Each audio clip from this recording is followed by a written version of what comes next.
अगला क्वेश्चन देखेंगे।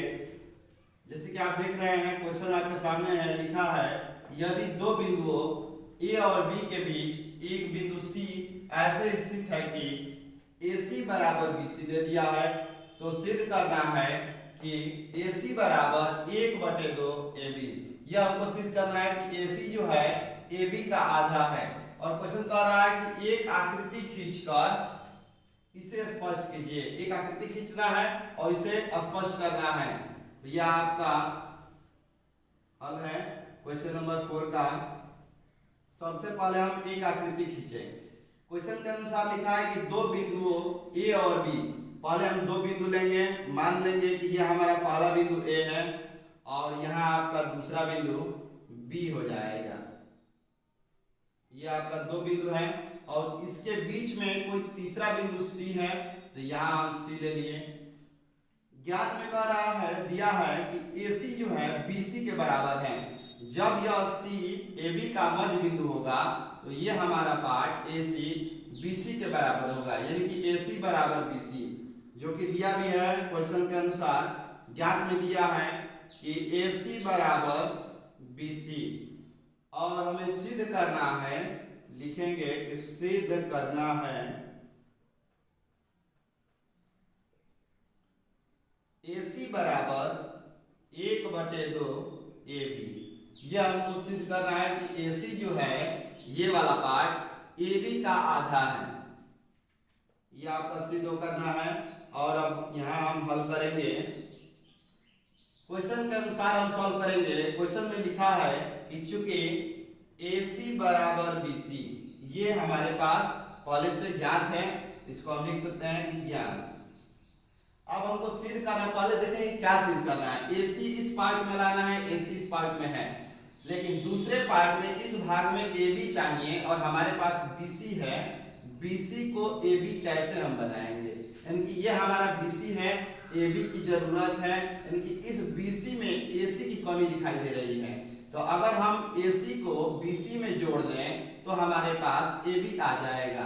तो यूक्लिड के नियमानुसार जितना हम इस भाग में जोड़ेंगे उतना ही इस भाग में भी जोड़ेंगे। तो लिखेंगे कि दोनों पक्षों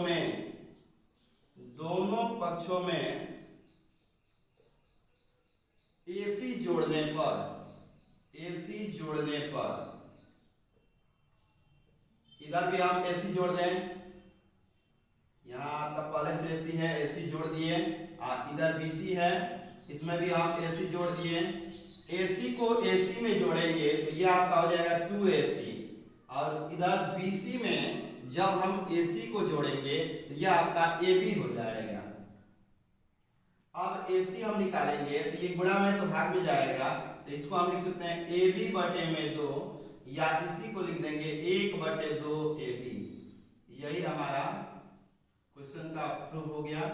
प्रूफ भी करना है कि बताइए कि AC जो है AB का आधा है, तो AB का आधा हो गया। अब दूसरे क्वेश्चन पर चलते हैं।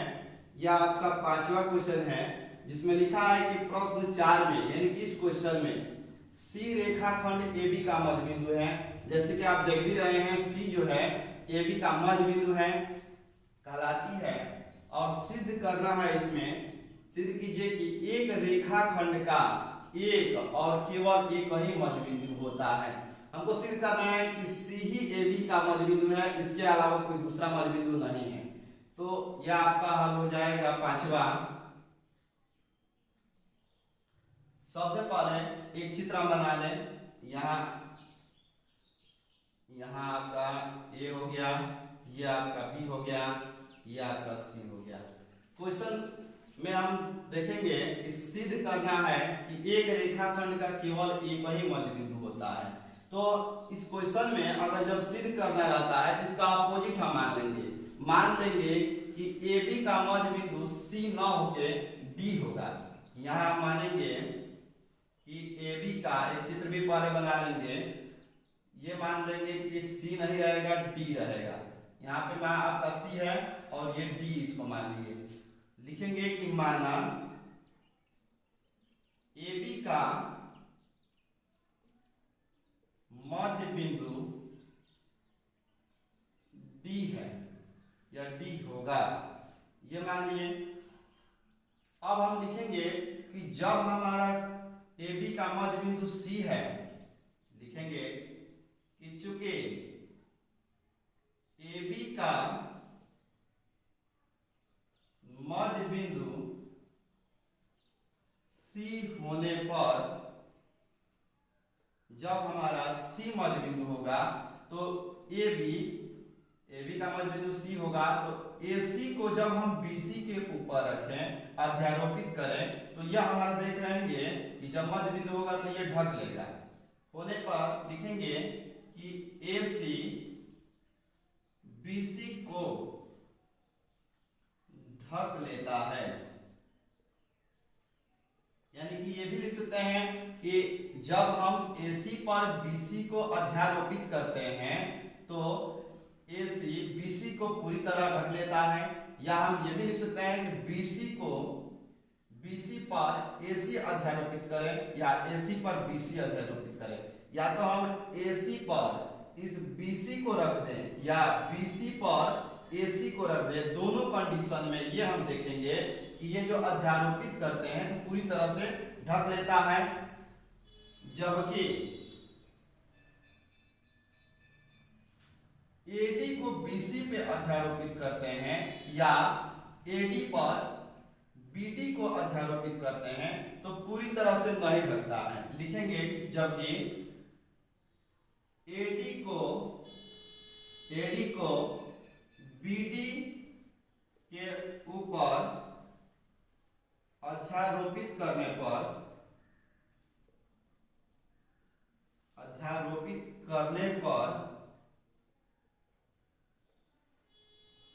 AD BD को नहीं ढकता है। तो जब यह ढकेगा नहीं तो हम कह सकते हैं कि DAB का मध्य बिंदु नहीं हो सकता है। हमारा केवल और एक ही मध्य बिंदु केवल C ही होगा। अतः हम कह सकते हैं कि एक रेखाखंड का केवल एक ही मध्य बिंदु होता है। फिर हम इसको बता रहे हैं, मानेंगे कि जो AB है हमारा एक रेखाखंड है जिसका मध्य बिंदु C है, तो इसको मान लेंगे अपोजिट कि इसका मध्य बिंदु C ना हो के D है। तो हम लिखेंगे कि अगर C होगा इसका मध्य बिंदु तो AC पर BC को हम रखते हैं तो यह पूरी तरह ढक लेता है, या BC पर AC को रखते हैं तो यह पूरी तरह ढक लेता है। जबकि AD पर BD को रखें या BD पर AD को रखें, इस भाग को इस भाग पे रख दें तो ये पूरी तरह नहीं ढक पाता है, अध्यारोपित करने पर ढक नहीं पाता है। तो हम कह सकते हैं कि अतः किसी रेखाखंड का केवल और केवल एक ही मध्य बिंदु हो सकता है। यह आपका 5वां क्वेश्चन भी सॉल्व हो गया। अगले क्वेश्चन के लिए आप हमारे वीडियो को ऐसे ही देखते रहें, हमारे चैनल को सब्सक्राइब कीजिए। Thank you.